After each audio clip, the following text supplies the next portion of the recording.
So, Ellie, do these vocal opponents of critical race theory actually understand fully what it is? No.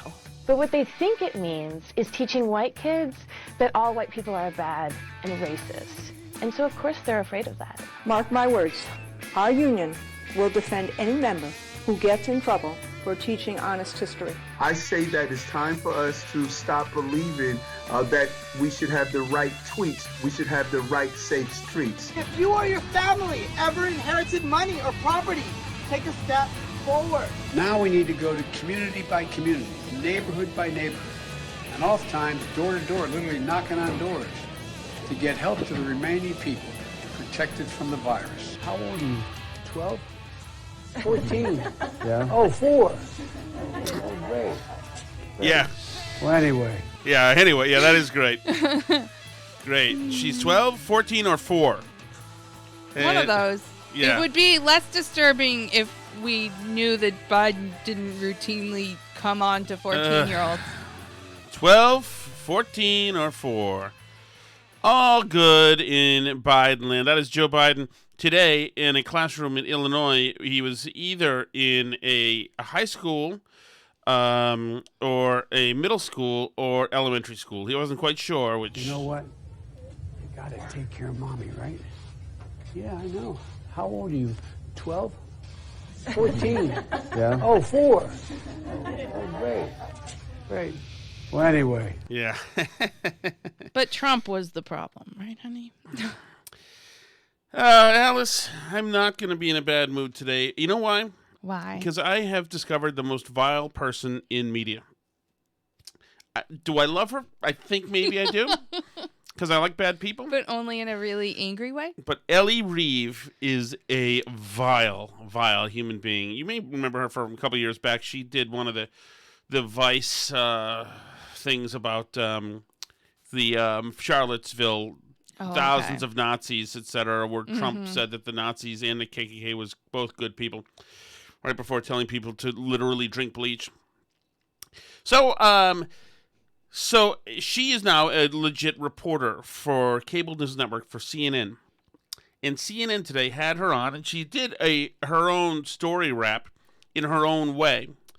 And this was an example today of the end of CNN, certainly, but of the using vile propaganda in the hands of vile people and what they're willing to do. There is so much venom in this segment, and so much hostility and arrogance in this segment. This is why you actually sent this to me this morning. Mm-hmm. And I hadn't even really looked at it. Right, and I looked at it like really, just as it was not going to be a big thing for me on WTIC. But once I heard it, I thought I've not dealt with it or interacted, I guess, or experienced, even though it was just a recording, a person this vile since Susan Sarandon, who's pretty much the worst vile person I've ever interacted with in person. This is Elle Reeve, and she is a reporter for CNN. So Brianna Keeler is the anchor here, and she's doing. They're doing a segment on critical race theory. Obviously, CNN is all about critical race theory because Trump was not for it, and they're just going where the battle lines are. Nobody knows. They're toggling between it doesn't exist to it's certainly fine. They know that they love it. Well, what happened is Trump didn't like it, so they were all for it. But then it turned out that nobody else likes it either. Right. And parents were showing up by the hundreds at school board meetings all across the country because they hate critical race theory. Yes. So then it became, and a lot of it... No. Critical race theory does not exist in public schools. It's only taught at an extremely high level. This is all in a figment of your rabid Trump publican imaginations. And if you just be quiet and shut up, then we'll handle the race teaching from here. Exactly. And they're being coy and clever with the words as well. Because, yes, there is something, a law school conversation around critical race theory, and some of the pillars of that conversation are used and disseminated into what we're really talking about here, which is privileges, which is ability and in judgment based on skin color.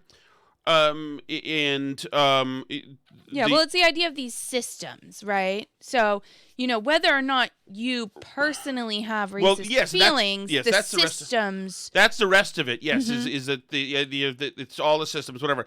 So, in other words, you can't get away from it. If you think you can get away from it, you can't. So, anyway, this know-nothing, though telegenic, over-colleged, arrogant a-hole, Elle Reeve, she is the reporter. She is a reporter for CNN. Remember, this is a reporter. Mm-hmm.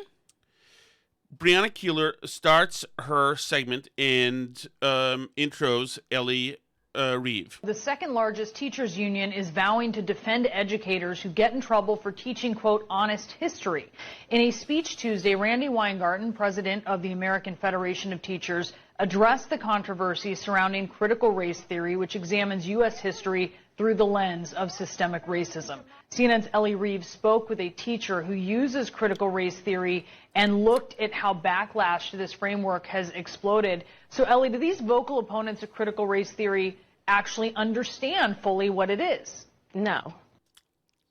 Can you hear that? No.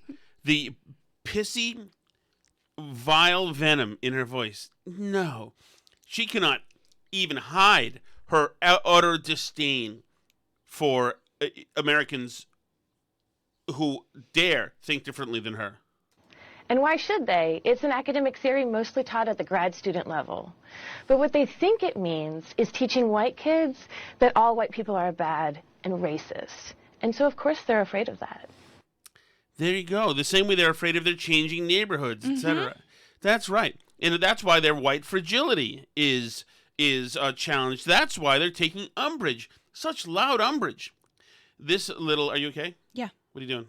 I was just looking for something, like a thing. Yeah. So this is exactly where this woman is calibrated. Mm-hmm. She is a vile person. So now she brings on a teacher who teaches critical race theory. I thought nobody taught right. critical Well, race this theory. is Brianna Keeler already set it up that she did. It's named, but not. She said it's only taught in grad school. This is Kezia Ridgway. In Elle Reeve, remember this Elle Reeve, she knows everything. She's so smart. You don't know anything. Do they know what critical race theory is? No. But why would they?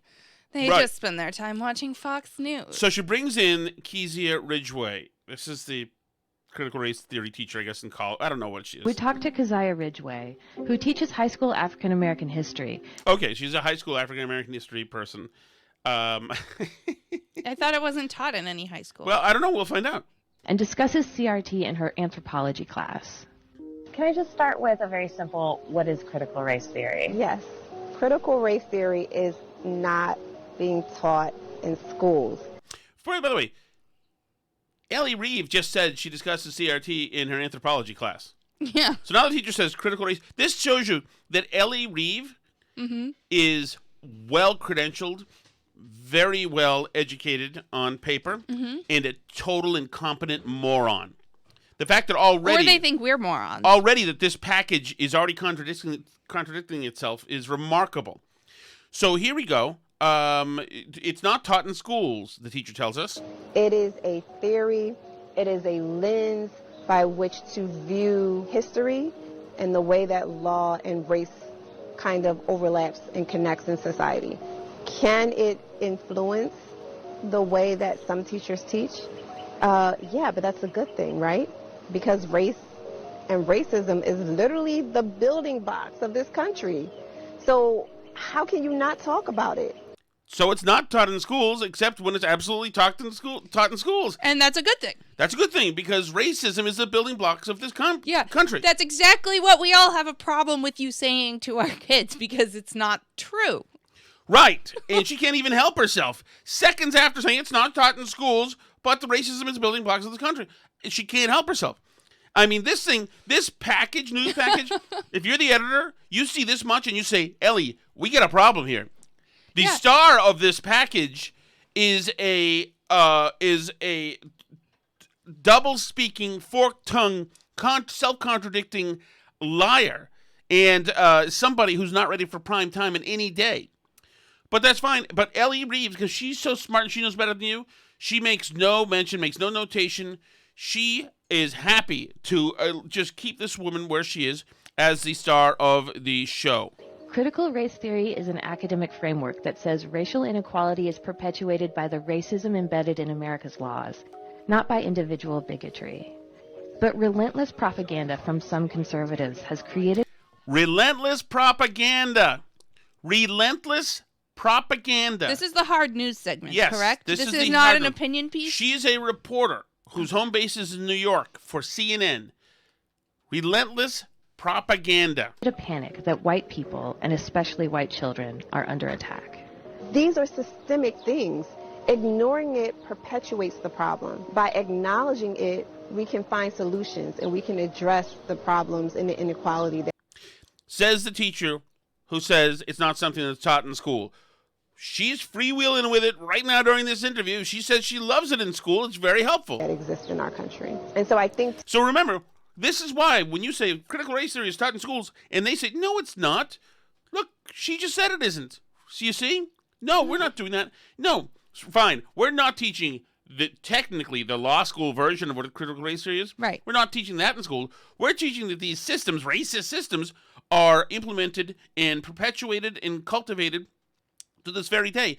And Alice, when either you or she said it's not individual racist stuff, it's the systems. No, today individual racism is also thrown right in there. Well, right. So the thing is what... it's a total gumbo of racism. Right. So, but what they say is is that, like, well, we're not saying individual people are racist. We're saying the systems are racist. But the only answer they have, if you say, well, how do we make the system not racist? The only answer they have is that we all need to look deep because there must be racism hidden in there somewhere. Right. You know, which is causing the systems to be right. racist. So remember, we can't ask them how we get better. We have to do the work. Right. So it is individuals who are the problem. Well, and so, for example, in this children's book that a few school districts, it's been documented, Christopher Rufo's found, you know, the evidence that several school districts have used this book. I'm sure there are way more that have used it that it hasn't come out yet, but there's this book that's like about whiteness for kids that they teach in the school, and at the end there's like this little devil demon holding on a contract that's like, if you sign this deal with the devil, and then you get to keep your whiteness and your life will be comfortable and good and you'll get to have like privileges that you didn't earn, but it's going to make life miserable and kill all your friends and people of color that you love, like sign here. And it's like, you must reject this compact. So basically what they're saying is that, you know, glad we got rid of the Dr. Seuss books. That whiteness is like this imperceptible system that's in everything, and that the only thing we can do about that, we can't just change the law because they feel, you know, we can't just pass Rand Paul's Breonna Taylor Act to get rid of no-knock raids. That would be too easy. And, you know, the underlying racism of the system would still exist. So what we have to do instead is address the underlying racism of the system. And how do we do that is by doing these like soul cleansing exercises with crazy people. So yeah, of course, nobody's banning law school classes in the kindergarten. What we want banned is exactly everything that you just told us that you need to teach because it's great. That's what we want banned. Teaching it this way actually does the opposite of what these people say it does. Are you teaching children to hate America?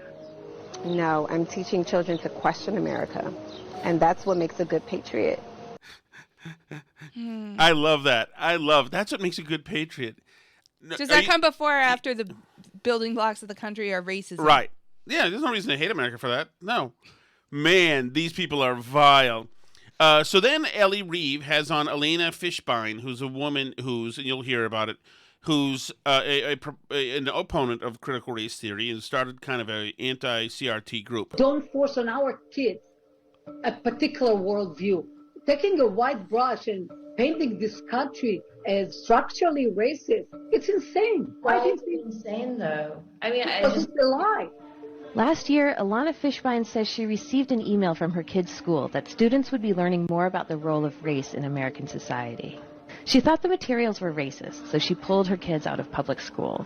Then she created an advocacy group, No Left Turn in Education, to draw attention to her claims that CRT is poisoning young minds. This isn't distant history. In the 90s, the crime bill gave much more severe sentencing to crack cocaine versus powder cocaine simply because black people were perceived as doing crack cocaine. Simply because. So that is a bit of misinformation there, Mm-hmm. which also the editor, you would think, would catch and say, what? Where are you citing this? Simply because black people were doing more. Find out which drugs the blacks are doing. Sentence them more harder. Absolutely. That's what happened. That is unsupported horse bleep. Completely. That's what happened. And if you were somebody who was around in the 80s, in the 90s, you knew that crack scared the hell out of people and was a total a total bogeyman of a drug. I believe we were told that crack was whack. Yes. But no, it's fine. That's the reporter saying as fact that yes, people were thrilled to bust people for crack, send them to prison for longer because it was usually black people. Her assertions here are, you know what this is? This is critical race theory reporting. Under the guise of just, I'm just teaching anthropology. No, I'm just reporting. That's fine. You know, we did all that. We put blacks into jail, but just as for sport in the 80s and 90s. Yeah, it is crazy. Including, by the way. Okay, sorry. Go ahead. Let her go. My kids can be attacked by Antifa kids or BLM kids that are not black. They are white like my kids. But they are believing, they were indoctrinated. And they internalized this philosophy. Were your children beat up by Antifa kids? Don't you like how she says it in a very total jerk? Were your children beat up by Antifa kids? Is she like an intern at CNN, or they've actually hired her as a reporter? Is this our future once Gen Z has real jobs, like in media? Yes. This is going to be really exhausting. This arrogant, I know everything, mean girl attitude. Pardon? Were your children beat up by Antifa kids? I'm talking, it's going to happen if we're not going to stop it. Yeah, the idea is not they have to have been beat up by kids. Yeah, we don't have to wait until they get beat up to do something about it. Hey, dum-dum, Ellie, they're beating up people all over the place. You can see it all over the place. I know you've just started to acknowledge that they even exist. Maybe head to Portland and do some reporting on what that's like. So this discredits her? Were your kids beaten? Well, then no, the threat's not there. The threat's not there. Was your kid in the hot tub when the guy, the 50-year-old with his junk showing went in the hot tub? No. Well, then didn't happen. Anecdotal. There's no threat. Well, no, there is a threat. You know, you think that somebody who deals in, I'm sure celebrates the idea that there are hate crimes happening, you know, would acknowledge, you know, that indeed there are violent and bad things happening in the world just because they don't happen to the woman you're trying to discredit. Well, have you been there? How do you know? It's like, I'm for the Iraq War. Well, did you serve? Well, no, well, then forget it. Well, okay, well, fine. That's the parameter of whether she has credibility, is if have your kids been beat up? No, well, then this interview's over. Okay, so then she goes to this anti-critical race theory gathering and confronts a couple of dudes, probably Republican dudes, I assume. And here's the first one. Anti-CRT propaganda is drawing big crowds. What is critical race theory? Critical race theory is the idea that's taught to our nation's youth that the way that you're born contributes to the amount of success that you can achieve. Sounds pretty good. Sounds. The way that you were born, right? Nice, clear, pithy way to say it. In this country, it basically states that white people are born with everything, and if you're not white, you're born with nothing. Can you name any critical race theory scholars? What does that have to do with anything? Yeah. If you say you believe in evolution, and I say, well, how do you know that there's evolution? And you're like, well, evolution just exists. There's all this evidence. Well, can you tell me any evolutionary biologists who pioneered the field? Can you name anyone who dug up any fossils that show evolution? Right, and if she were an adult and not a jackass who was totally spoiled with a dumb, tiny brain, she would realize that she doesn't have to take him to the second tier question. because he passed the first tier. Right. He already did a good job in the first tier. But she's not going to let that stay. She thinks that she's being really clever. So she's saying, right. Do they know the difference between doing like jaywalking gotcha segments and actually creating a news package for a major cable news station? but she's not even doing the jaywalking gotcha package right, because she's being stupider than the questioner. This is reverse. Probably not. Can you name any critical race theory concepts? I don't know what the concepts are. I think I summarized critical race theory as a whole pretty well. Yeah, he did. Right in front. Right, the first thing he said, he summarized it pretty well. Absolutely. But she doesn't care because she's not listening. So can you name the concepts? Well, I think I did already. So keep asking this guy, can you use the term critical race theory in 6 other languages? Well, no. Well, see? I asked a question that you don't know the answer to with the words critical race theory in it, so then you don't know anything about critical race theory, so you're disqualified. Yeah. It's crazy. And also, if she had an editor, he would say, Ellie, we can't have you doing a package where in the package, you're the biggest dumbass. Well, I keep thinking it too because she keeps talking about anti-critical race theory propaganda. There's propaganda everywhere. She just literally created the best piece of anti-critical race theory propaganda that I've ever seen. Critical race theory is not that thing you're scared of. It's just that we teach you America was founded on racism and that... She brings nothing, no knowledge, no depth of knowledge, nothing else, but her own priors, that stupid white guy insecure about having to deal with his own racist past. That's it. But she's done nothing. There's no other foundation that she can go back to. She's an empty dullard. It's remarkable. To paint the country as a inherently racist country from its founding, I think is dangerous. The 3/5 compromise is written into the Constitution, in which slaves are counted as 3/5 of a person. Of course, and that was applied at an earlier time. That is not the case now, obviously. Well, you just mentioned the founding of the country, so... Well, yeah, it wasn't perfectly written in the Constitution. Because you just mentioned the founding of the country, so, yeah, I'm just going to stay here and preen a little bit. The 3/5 compromise was at the founding. That's like the world's dumbest, most childish example, given that... No, Alice, they treated black people like, not even a whole person. You were only 3/5. That's all I need to know. That's it. I'm not going to sit here and argue to you that they were, they think about race the same way we do today, obviously, but the 3/5 compromise is possibly the worst example of that, given that the whole point of the 3/5 compromise was to make sure that slave states didn't have too much power. But, it's easier to make an absolutely ignorant statement based on you not understanding the point of the Constitution than to actually go read the Federalist Papers, read Thomas Jefferson, see what they actually thought about slavery and things that they said about it. That would be too difficult. So no, 3/5 compromise, see, country founded on racism. Yeah, that's all. Right, and there was also designs in making it so that you could bolster the tax base a little bit. Jelly bean. But you're absolutely right. That's the truth of the thing.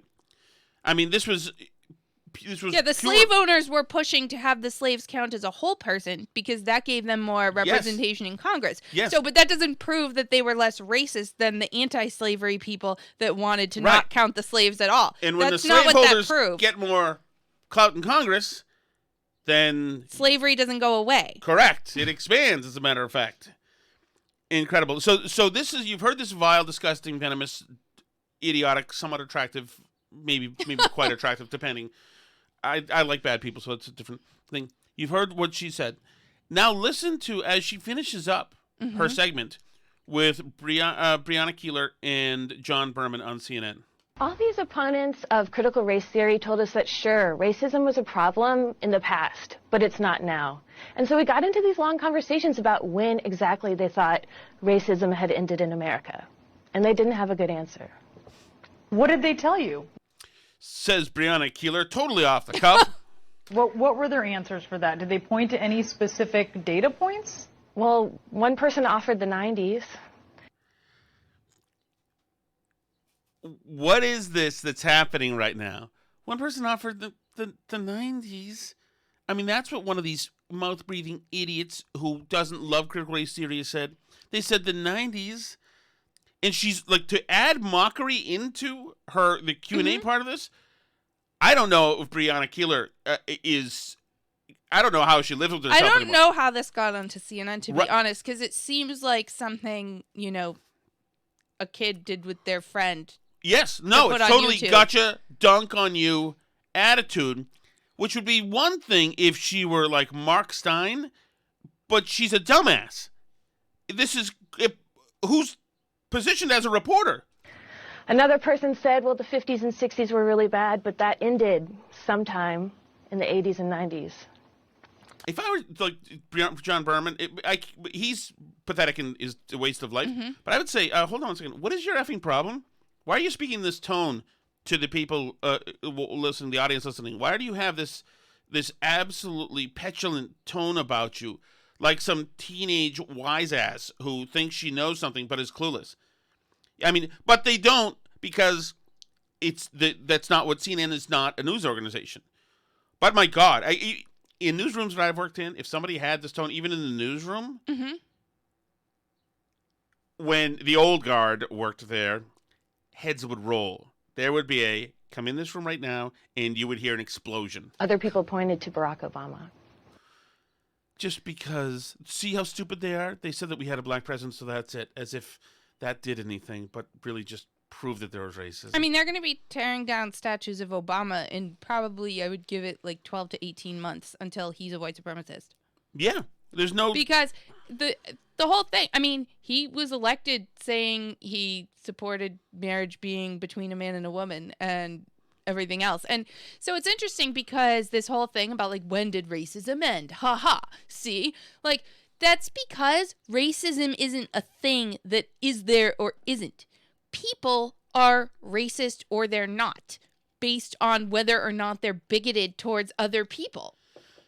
Exactly. And there are fewer racist people than ever before in this country. I don't know if that's true anymore, because when you go around talking about whiteness and making the white kids in school do something, then it's back, but with a new look. Well, it's interesting. So did you see, we didn't end up using it, but a few days ago, there was the guy in southern New Jersey who, he was a jerk. He was a racist jerk. And he went around to black neighborhoods and like swore at them and called them the N-word and like spit at them. He was terrible. And that's harassment and assault, and he should be in trouble. But because apparently it hadn't risen to a level where the police had done anything about it, people went and protested outside his house and screamed and yelled until the police came and arrested him. And then the police finally came to like cart him off, and the whole crowd is going like, why do the police arrest him? Because I guess he was like harassing people. Okay. So, but they're all like screaming and yelling like, yeah, get him. We finally got him. Woohoo. Like, it was very distasteful and odd to me. Like, I get it. He's a racist jerk. I'm not sticking up for him. He sucks. I don't care. But the whole thing, like, the French Revolution started by going after people who sucked first too. But they ran out of those pretty quickly, because just like with the racists in America right now, there just aren't that many of them. And crowds and mobs enjoy this stuff. So, you know, if they can gather outside your home until they can make the police arrest you just by sheer pressure, and then they cheer and yell as you're carted off, they're going to run out of people to do that to who are genuinely racist pretty quickly, and then they're going to be looking for somebody else. And it's probably going to be us at our house, but that's fine. So this is the end of the interview with Elle Reeve and Breonna and John Berman. It is a fascinating report and such an important in-depth look that you took there, Ellie. Thank you. Thanks.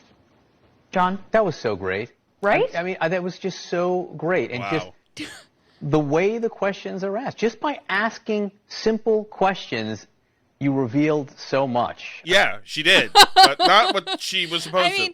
I feel like we're in the video again of Cuomo's daughter, where you're listening to this and you're like, oh my God, this person is really insane. And then the other person pipes in and goes, wow, I have chills. That was amazing. And you're like, did we just listen to the same thing? Like, did they just watch the same report? Or does she, like, know where the bodies are buried at CNN or something? That was just fantastic. Thank you. Thank you. Totally like some girl at the prom. God, that wasn't... I would assume that John Berman knows that was nuclear level horrific. And That's his way of gaslighting the management on the floor by saying, that was really incredible. The way you asked the questions. Wow, that really made us all look great here. Thank you so much. Maybe he knows or maybe he doesn't. A lot of people are just like brainwashed now. Like if the alternative is anything that aligns you with Trump, then everything else is amazing and wonderful. The exact opposite. It just has to be. So some video got out today of people doing a privilege walk, which is part of a gym class. I think I may have a tick on me after the show. You're gonna have to. I'll check on it for you. Yeah. We're gonna need to check on your ingrown toenail too, possibly. So anyway, this video came out of this privilege walk, and I looked up these afterwards, and so did you. And these things are very popular in a bunch of gym classes. Teacher had his class line up and participate in a privilege walk. He asked them a series of questions about their privilege status and has them step forward or back depending on the answer. Step backwards. If you or your family ever inherited money or property, take a step forward. Of course. Money or property, take a step forward. If you come from a supportive family environment, take a step forward. If you were ever uncomfortable about a joke or statement you overheard related to your race, ethnicity, gender, appearance, or sexual orientation, but felt unsafe to confront the situation, take a step backwards. Like right now, I feel uncomfortable. If you're ever like uncomfortable about a joke. If one of your parents was unemployed or laid off, not by choice, take one step back. If you have health insurance, one forward. If you attended private school or the summer camp, take one step forward. If your family ever had to move because they could not afford the rent, take one step back. So now the point is you're supposed to end up with the white people in front. Exactly, right? exactly. And if your parents told you that you could be anything you wanted to be, take one step forward. Well, that seems like that could be amended pretty easily. Right. If you are able to take a step forward or backwards, take 2 steps forward. Okay, so this not only hits, it certainly is based on race and sexual orientation, gender, and all that stuff. Mm-hmm. And there's ableism in there too. But here's the thing about this, is that if you were born in the United States, take 5,000 steps forward. Right. That's really where we are. And the idea that these little things, and also, you know, this is done in some gym classes as a race. So everybody starts on the line and they make their way across the field as they're getting the questions. And then you finish the race because people are privileged, they're way up in front, and you show how your privilege helps you with the race.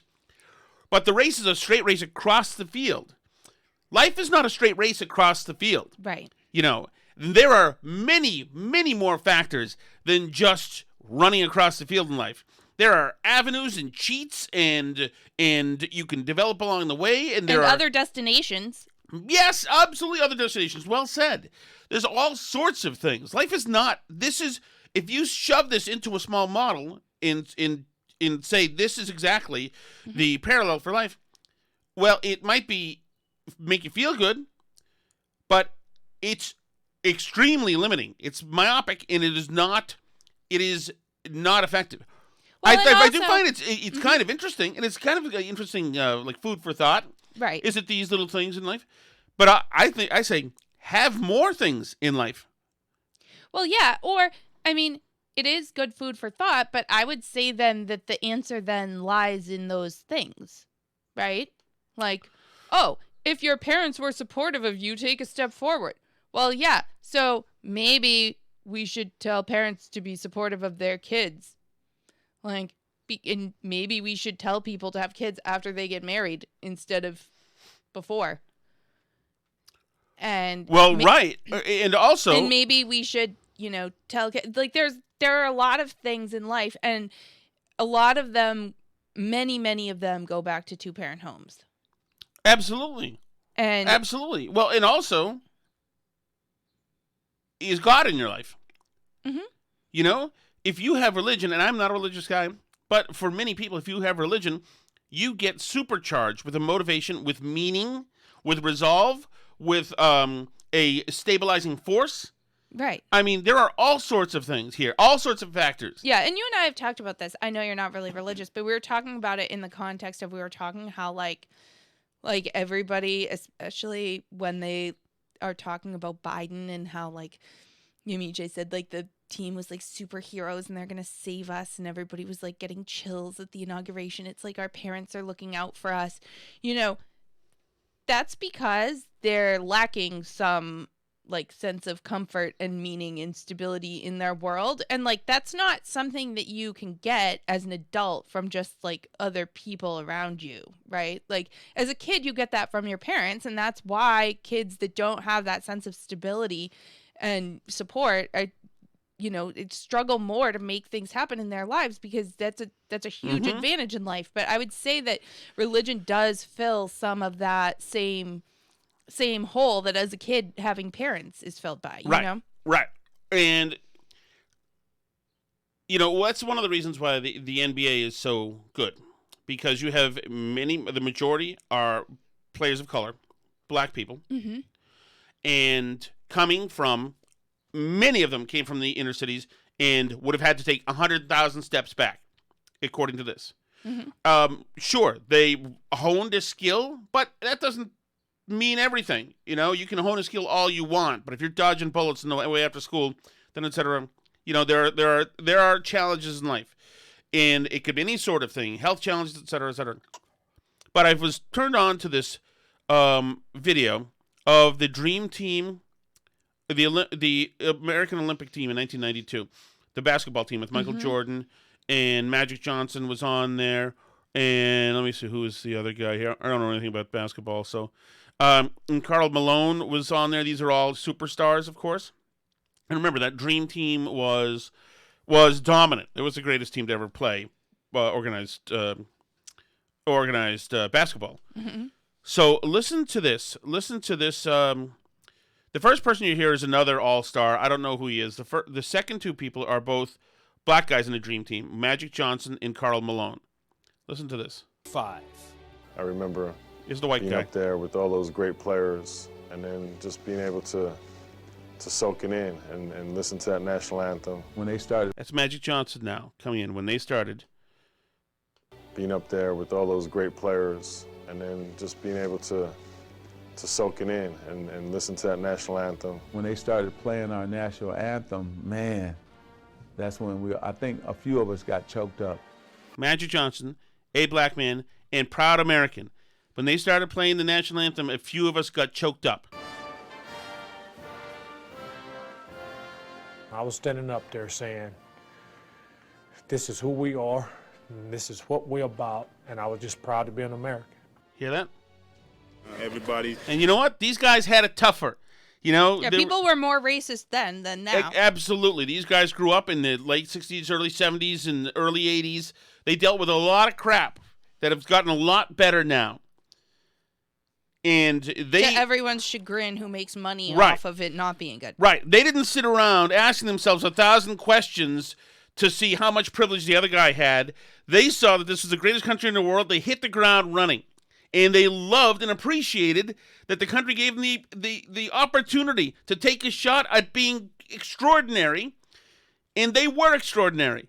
And they loved it. So these guys, by the way, you should play that. Take this to Jerry tomorrow. He will. Mm-hmm. You want Alice. I don't even think we told people this. I'm filling in producing Jerry Callahan's show tomorrow morning. So. I tweeted this out. I got it queued up. Mm-hmm. Bring it to Jerry just like this. And I guarantee you, you're going to. This is right. This is patriotism porn for Callahan. He was going to like this. And it's a dream team. Right. You just want to prove that you're really the brains of the operation now.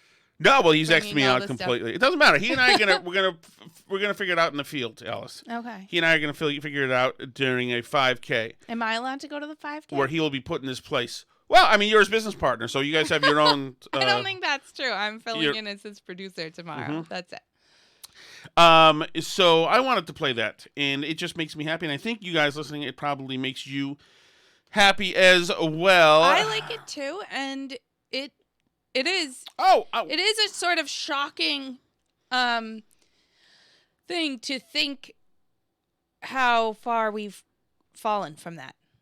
Like, why did people not like that? And I truly think there's like something deeply wrong with you if you listen to that and think, nope, that's bad. Yeah. We got to put a stop to that. Like, Absolutely. if you think that video and them praising the national anthem in our country and thinking about this opportunity and this team and everything, because that's like what a country is it is a team, right? And you think about that, and who could honestly listen to that? What little black kid growing up in America could be hurt by that? Right? No, it's the most wonderfully wholesome. Who's harmed? Because as far as I can see, that is all positive. All positive.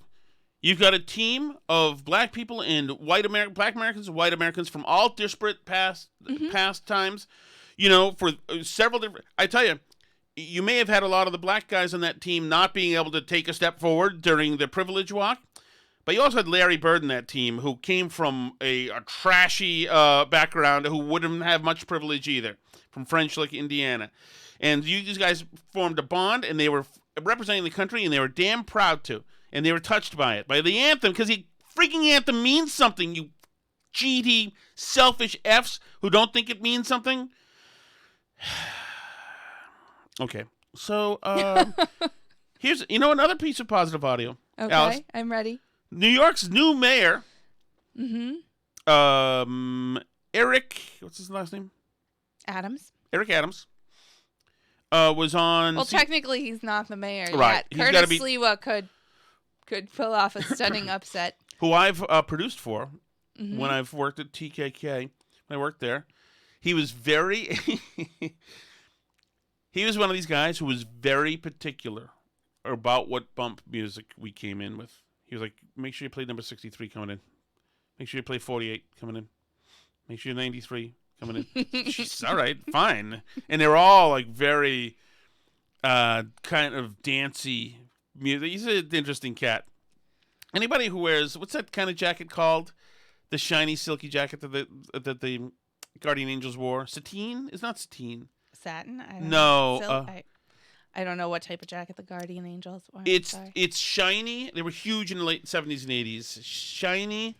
Is it sateen jacket? Maybe it's sateen. I gotta know. Ravine, Cleveline. Somebody's gonna tell us. Somebody's going to let us know. I don't know. Anyway, so here's Eric Adams. He's with John Berman, who just got done giving Elle Reeve a tongue bath. Eric Adams has John Berman has Eric Adams on CNN, asks him about Torre, who's a provocateur, a radical guy, a Black Lives Matter kind of guy. And Adams plays this perfectly. Progressive activist Torre, who I don't know if you know, but he is a progressive activist here in New York City. This is what he wrote after your victory became apparent. He said, if you marched in NYC last year to protest police violence and this year voted for Eric Adams to be mayor, I don't understand you. Cops cannot get us to the real police reform we need. What do you say to that? I say that when he gets on the subway, he does not want to be pushed to the subway tracks, and he doesn't want to be slashed. He does not want his son to be like young 10-year-old Justin, who was shot and killed in Rockaway by gun violence. I say to him and others that if Black lives really matter, then it means that we won't have senseless gang violence in New York, Chicago, Atlanta. I say that it's time for us to stop believing that we should have the right tweets. We should have the right safe streets.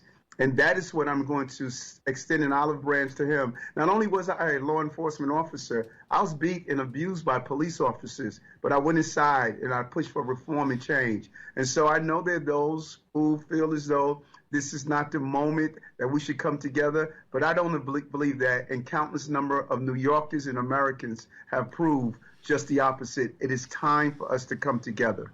Hear, hear. Eric Adams. I am excited about this guy.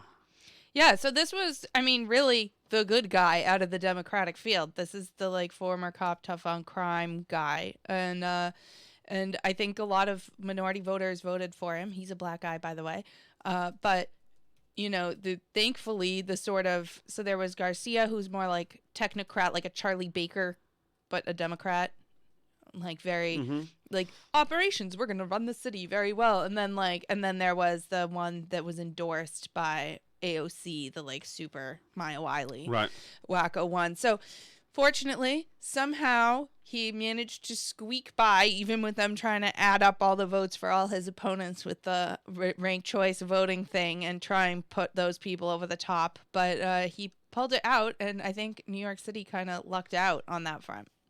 So good for him.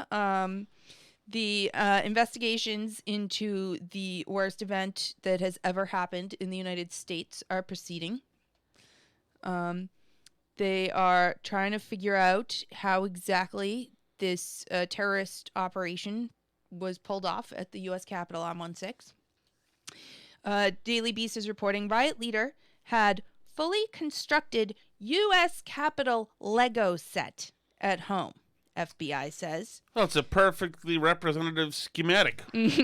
Federal investigators seized an unusual piece of evidence from a Pennsylvania man indicted last month for his role in the Capitol riot, a Lego replica of the building he allegedly stormed. Robert Morse, 27, is accused of leading fellow rioters in what prosecutors say was one of the most intense and prolonged clashes with officers on January 6th. According to court documents obtained by Smoking Gun, FBI investigators seized an array of firearms from his home, as well as what the court filings described as a fully constructed U.S. Capitol Lego set. See? It was not still in the box. He had fully constructed it, and I assume used it in his planning of his operation. Prosecutors didn't say whether Morse used the toy to help him plan the Capitol insurrection. Another item seized from Morse was a notebook containing a step-by-step guide to creating a hometown militia, with steps such as ambush and battle drills and reminders to bring an assault rifle and 4 magazines. Unclear if he actually brought any of those things to the Capitol. I would say that would be much better information to have than what kind of toys he plays with. That being said, if the FBI wants to start cracking down on adults who play with Legos, I would actually be fine with that. Yeah. So, when Jen Psaki comes to the house, they can add that to their list of red flags to check for illicit Lego sets. I think we have an Eiffel Tower, I think, so maybe they should call up whatever the French equivalent of the FBI is. How's your tick? Maybe it wasn't a tick, but I am bleeding now. Oh, God. Okay, I'll check on it. Can I check on it after the show? I just have one more story I want to hit here, which is that I know the Biden administration is looking to find people who haven't been vaccinated so they can beef their vaccine numbers. I think the New York Post has solved part of the riddle here for them. Special focus on 5 ways to make gains in getting those of you who are unvaccinated vaccinated. Because here's the deal. We are continuing to wind down the mass vaccination sites that did so much in the spring to rapidly vaccinate those eager to get their first shot and their second shot, for that matter, if they needed a second. Now we need to go to community by community, neighborhood by neighborhood, and oftentimes door to door, literally knocking on doors to get help to the remaining people protected from the virus. Mm-hmm. Yep. So I have a potential starting point for them. This is in the New York Post. More than 7,500 new coronavirus cases have been reported in our immigration detention centers between April and last week. In the same period, the number of people being held in detention rose to more than 26,000 from 14,000. The rise in COVID-19 cases accounts for more than 40% of all cases reported in all ICE facilities since the pandemic began. Public health officials told newspapers that few migrants are vaccinated, making the jammed detention centers ripe for outbreaks of the deadly disease. Just 20% of the detainees coming through the facilities have gotten at least 1 dose of the vaccine while in custody. The Biden administration rolled back the bulk of former President Trump's immigration policies, setting off the illegal immigration rush that has overwhelmed government facilities, causing some governors to send National Guard troops to the border to assist the feds. Dr. Carlos Franco Paredes, an associate professor at the Colorado University School of Medicine, said there are a number of reasons for the rise in cases, including a lack of safety precautions, a lack of testing, and the transporting of migrants between facilities. So there you go. We have quite a few migrants coming across the border. So if you are thinking that the push to vaccinate is all about preventing cases, I think that it's only about preventing cases among some people. Oh, goodness. We'll see what they do. I mean, I think Kamala Harris should go to Guatemala and talk about the root causes I hope of that COVID helps. at the border. Maybe she should request they get vaccinated before they make that long, dangerous Can they journey. do the lottery to win money? I hope so. I hope they can. In any case, we'll keep you posted. Follow us on Twitter at Burn Barrel Pod and at facebook.com/Burn Barrel Podcast. Send us an email if you want to get in touch. That's burnbarrelpodcast@gmail.com. Also follow us on our YouTube channel. You can subscribe there or wherever you like to listen to podcasts. Write a review on Apple Podcasts. That's your thing. Somebody was complaining on Twitter. I have not been hitting those posts. No, you haven't. I know. Thank you, everybody. Have a good night.